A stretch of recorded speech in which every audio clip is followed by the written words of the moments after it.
Hello friends, PSC energy ബൂസ്റ്ററിൻ്റെ online ക്ലാസ്സിലേക്ക് എല്ലാ പ്രിയപ്പെട്ട ഉദ്യോഗാർത്ഥികൾക്കും സ്വാഗതം. ഇന്ന് നമ്മൾ ഇന്ത്യൻ ഭരണഘടനയിലെ പ്രധാനപ്പെട്ട ഭാഗങ്ങളാണ് നോക്കാൻ പോകുന്നത്. ഒരു പൗരൻ്റെ അവകാശങ്ങളും കടമകളും അല്ലേ, പൗരൻ്റെ അവകാശങ്ങളും കടമകൾക്കുള്ളിൽ വരുന്നത് എന്താ? പ്രധാനമായിട്ടും മൗലിക അവകാശങ്ങളാണ് വരുന്നത്.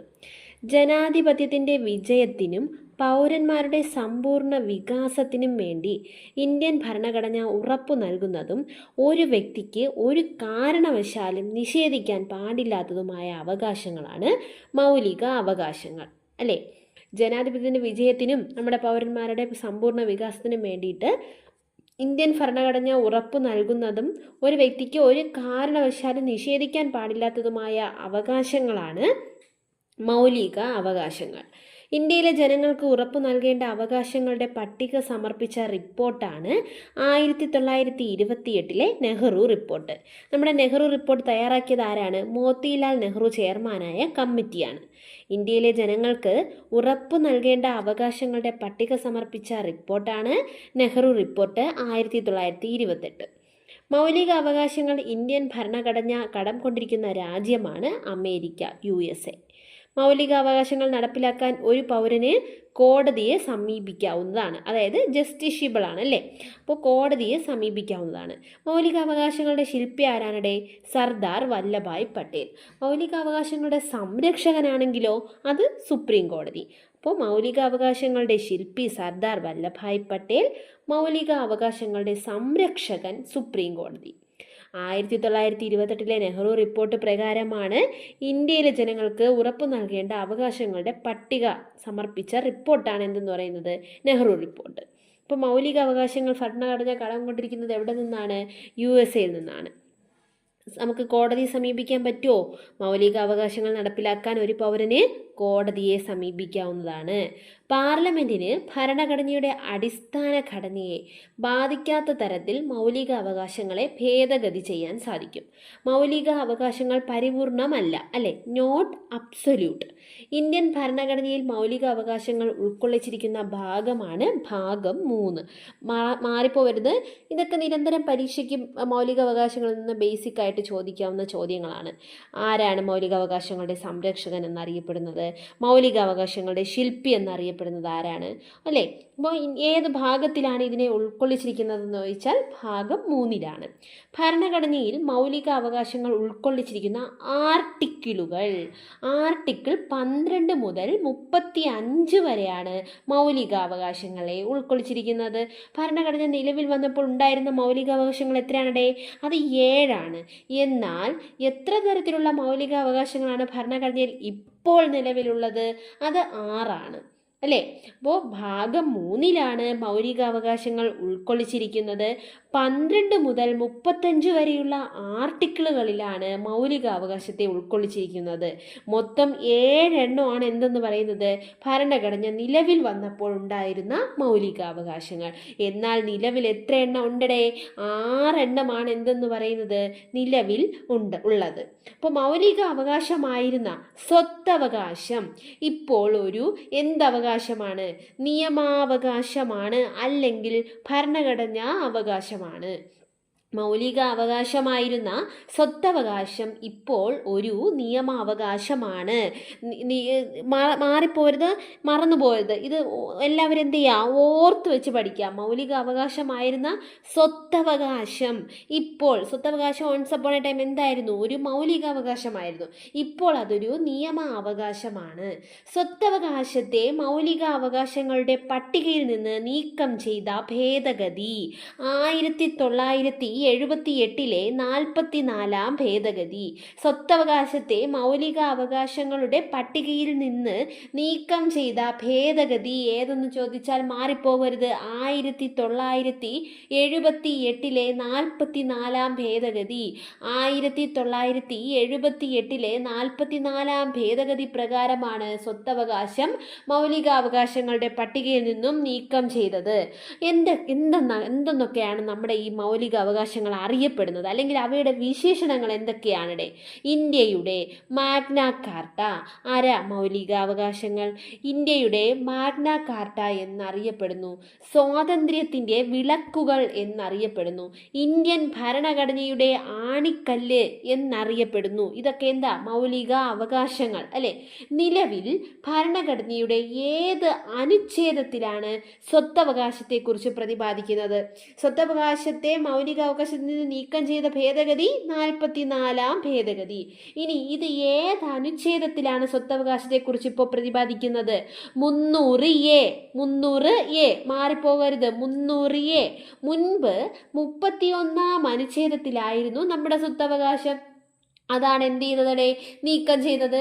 15 മുതൽ 32 12 മുതൽ 35 വരെയല്ലേ ഭരണഘടനയിൽ മൗലിക അവകാശങ്ങളെ ഉൾക്കൊള്ളിച്ചിരിക്കുന്നത്. പണ്ട് സ്വത്തവകാശം ഒരു മൗലിക അവകാശമായിരുന്നല്ലോ. ആ സമയം 31-ാം അനുച്ഛേദത്തിലായിരുന്നു എന്ത് ചെയ്തിരുന്നത്? ഇവനെ ഉൾപ്പെടുത്തിയിരുന്നത്. എന്നാൽ നിലവിൽ അതെന്താ? 300A എന്ന് പറയുന്ന അനുച്ഛേദത്തിലാണ് സ്വത്തവകാശത്തെക്കുറിച്ച് പ്രതിപാദിക്കുന്നത്.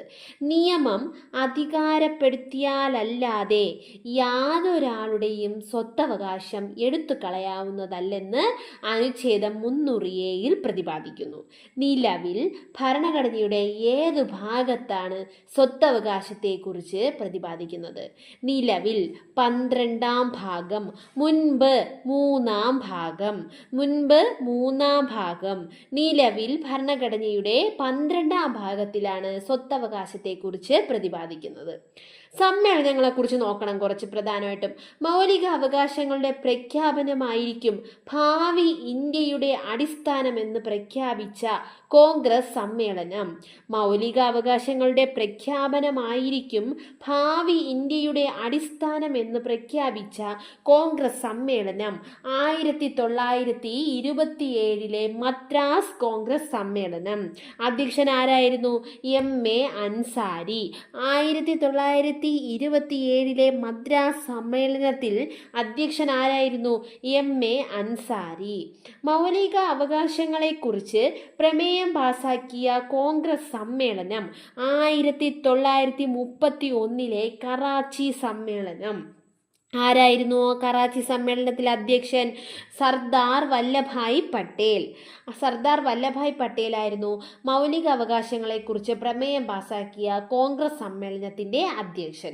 മൗലിക അവകാശങ്ങളെക്കുറിച്ചുള്ള പ്രമേയത്തിൻ്റെ കരട് തയ്യാറാക്കി കറാച്ചി സമ്മേളനത്തിൽ അവതരിപ്പിച്ചത് നമ്മുടെ ജവഹർലാൽ നെഹ്റു. അപ്പോൾ ശ്രദ്ധിച്ചോ, മൗലികാവകാശങ്ങളുടെ പ്രഖ്യാപനമായിരിക്കും ഭാവി ഇന്ത്യയുടെ അടിസ്ഥാനം എന്ന് പ്രഖ്യാപിച്ച കോൺഗ്രസ് സമ്മേളനം ഏതാണ്? 1927 അധ്യക്ഷൻ M.A. അൻസാരി ആയിരിക്കുമ്പോൾ നടന്ന മദ്രാസ് സമ്മേളനം. ഇനി മൗലികാവകാശങ്ങളെക്കുറിച്ച് പ്രമേയം പാസാക്കിയ കോൺഗ്രസ് സമ്മേളനമാണ് 1931 കറാച്ചി സമ്മേളനം. അധ്യക്ഷൻ സർദാർ വല്ലഭായ് പട്ടേൽ.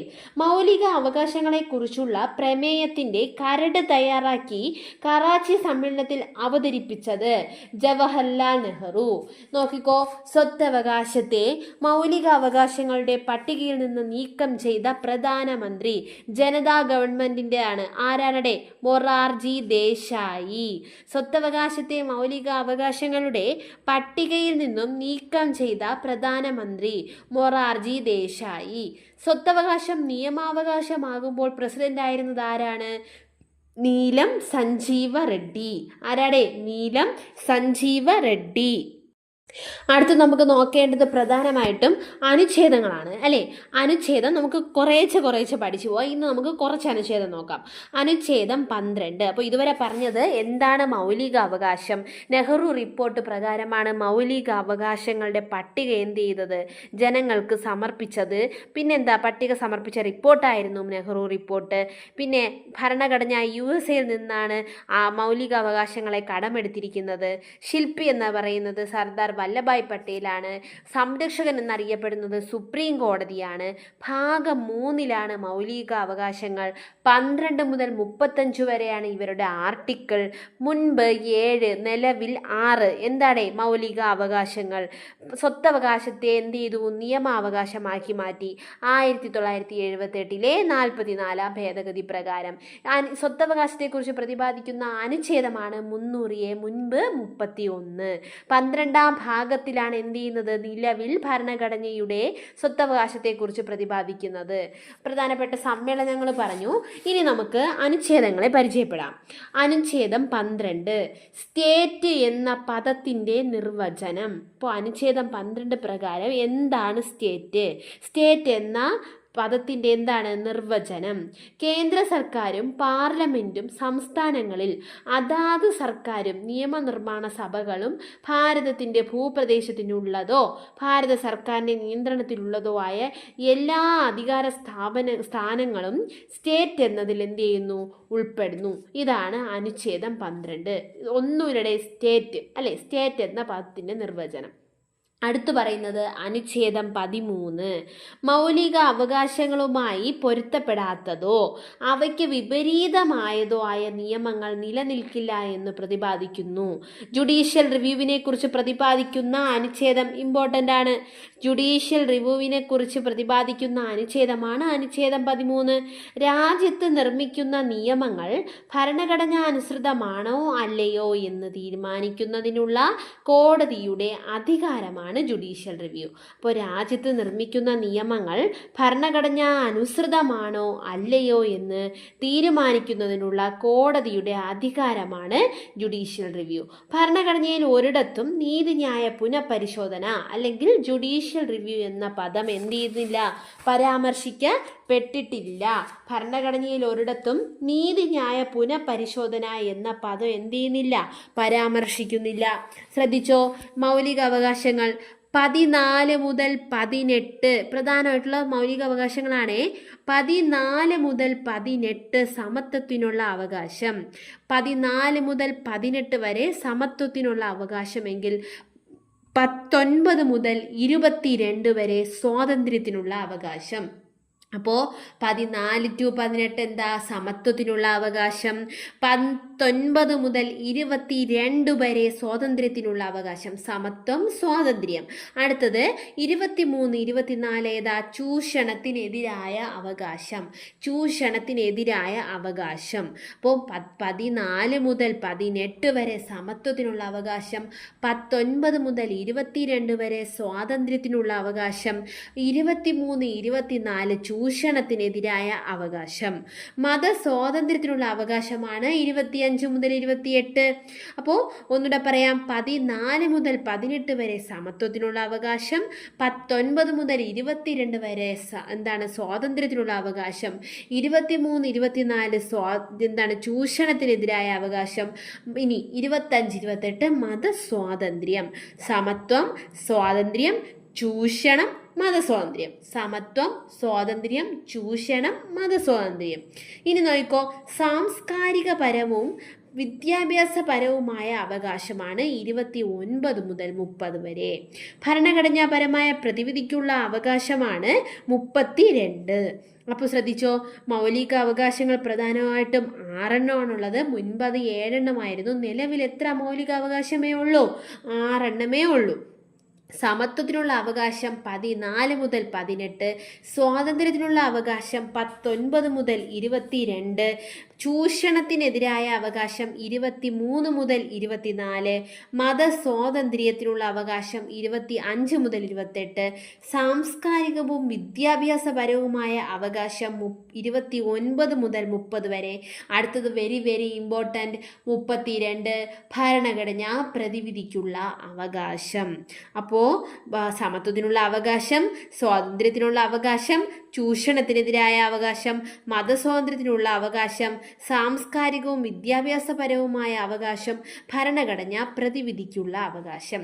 14 മുതൽ 18 സമത്വം, 19 മുതൽ 22 സ്വാതന്ത്ര്യം, 23-24 ചൂഷണം, 25-28 മതസ്വാതന്ത്ര്യം, 29-30 വിദ്യാഭ്യാസപരമായ അവകാശം, 32 ഭരണഘടന പ്രതിവിധിക്കുള്ള അവകാശം. അപ്പോൾ ഇത്രയാണ് പ്രധാനപ്പെട്ട മൗലിക അവകാശങ്ങൾ എന്ന് പറയുന്നത്. ഇനി നമുക്ക് ഈ ഓരോ മൗലിക അവകാശങ്ങളെക്കുറിച്ച് നോക്കണം. അത് നമുക്ക് എന്ത് ചെയ്യാം, അടുത്ത ക്ലാസ്സിന് നോക്കാം. അപ്പോൾ ഇപ്പോൾ നിലവിൽ നമ്മൾ എന്താണ് ബേസിക്കായിട്ട് എന്താ മൗലിക അവകാശം എന്ന് പറഞ്ഞു. പ്രധാനപ്പെട്ട അനുച്ഛേദങ്ങൾ എത്ര എണ്ണമാണ് ഇതിനകത്ത് വരുന്നതെന്നുള്ള കാര്യമാണ് നോക്കിയത്. മൗലിക അവകാശം എന്ത് ചെയ്യാൻ പാടില്ല, ഒരു വ്യക്തിക്ക് ഒരു കാരണവശാലും നിഷേധിക്കാൻ പാടില്ലാത്തതായിട്ടുള്ള അവകാശങ്ങളാണ് അല്ലേ. മോത്തിലാൽ നെഹ്റു ചെയർമാനായ കമ്മിറ്റി തയ്യാറാക്കിയ നെഹ്റു റിപ്പോർട്ട് പ്രകാരമാണ് എന്ത് ചെയ്യുന്നത്, അവകാശങ്ങളുടെ പട്ടിക എന്ന് പറഞ്ഞ് സമർപ്പിച്ച റിപ്പോർട്ടാണ് നമ്മുടെ നെഹ്റു റിപ്പോർട്ട്. അമേരിക്കയെ മോഡലാക്കി അവിടെ നിന്ന് കടമെടുത്തതാണ് നമ്മുടെ മൗലിക അവകാശം അല്ലേ. ഇതൊരു ജസ്റ്റിഷ്യബിൾ ആണ് അല്ലേ. ഇനി എന്താ, ഭാഗം 3-ൽ 12 മുതൽ 35 വരെ പറയുന്നതാണ് നമ്മുടെ മൗലിക അവകാശം. മുൻപ് 7 എണ്ണമായിരുന്നു, എന്നാൽ നിലവിൽ അത് 6 എണ്ണം. കാരണം സ്വത്തവകാശത്തെ എന്താണ്, ഇപ്പോൾ ഒരു നിയമാവകാശമാണ്. സ്വത്തവകാശം 44-ാം ഭേദഗതി 1978 പ്രകാരം ഇപ്പോൾ അതെന്താണ്, ഒരു നിയമാവകാശം. ഇന്ത്യയുടെ മാഗ്ന കാർട്ട, സ്വാതന്ത്ര്യത്തിൻ്റെ വിളക്കുകൾ, ഇന്ത്യൻ ഭരണഘടനയുടെ ആണിക്കല്ലെന്നൊക്കെ അറിയപ്പെടുന്നതാണ് നമ്മുടെ മൗലിക അവകാശങ്ങൾ. മുൻപ് 31-ാം അനുച്ഛേദത്തിലായിരുന്നു, എന്നാൽ നിലവിൽ 300A-യിൽ എന്ത് ചെയ്തിരിക്കുന്നു, ഉൾപ്പെടുത്തിയിരിക്കുന്നു. നിലവിൽ ഭരണഘടനയുടെ 12-ാം ഭാഗത്തിലാണ് സ്വത്തവകാശത്തെക്കുറിച്ച് പ്രതിപാദിക്കുന്നത്. പ്രധാനമായിട്ട് നടന്ന സമ്മേളനങ്ങൾ ഏതൊക്കെയാണ്? 1927-ലെ മദ്രാസ് സമ്മേളനം, 1931-ലെ കറാച്ചി സമ്മേളനം. ഇതിലൊക്കെ എന്ത് ചെയ്തു, മൗലിക അവകാശങ്ങളുടെ പ്രഖ്യാപനവുമായി ബന്ധപ്പെട്ട കുറച്ച് കാര്യങ്ങളാണ് നോക്കിയത്. സ്വത്തവകാശത്തെ മൗലിക അവകാശങ്ങളുടെ പട്ടികയിൽ നിന്ന് നീക്കം ചെയ്തതാണ് മൊറാർജി ദേശായി. സ്വത്തവകാശം നിയമാവകാശമാകുമ്പോൾ പ്രസിഡന്റ് ആയിരുന്നത് നീലം സഞ്ജീവ റെഡ്ഡി. അപ്പോൾ സ്റ്റേറ്റ്സ് എന്നുള്ളതിൻ്റെ ഒരു നിർവചനമാണ് 12-ൽ പറയുന്നത്. 13-ൽ പറയുന്നത് എന്താ, ജുഡീഷ്യൽ റിവ്യൂവിനെ കുറിച്ച് പ്രതിപാദിക്കുന്നു. പിന്നെ പറഞ്ഞത് നമ്മൾ 14 മുതൽ 32 വരെയുള്ള മൗലിക അവകാശങ്ങൾ. ഇനി നമുക്ക് ഈ മൗലിക അവകാശങ്ങളെക്കുറിച്ച് ഡീറ്റെയിൽ ആയിട്ട് പഠിക്കണം. അത് നമുക്ക് അടുത്ത ക്ലാസ്സിന് പഠിക്കാം. ഇത്രയും എൻ്റെ പ്രിയപ്പെട്ട വിദ്യാർത്ഥികൾ എന്ത് ചെയ്യുക, നല്ലപോലെ പഠിച്ച് ഓക്കെ ആക്കുക. ഓക്കെ, എല്ലാവരും ക്ലാസ്സുകൾ എന്ത് ചെയ്യണം, കാണണം, ഷെയർ ചെയ്യണം. സബ്സ്ക്രൈബ് ചെയ്യാത്തവർ സബ്സ്ക്രൈബ് ചെയ്യണം. Okay, thank you for watching.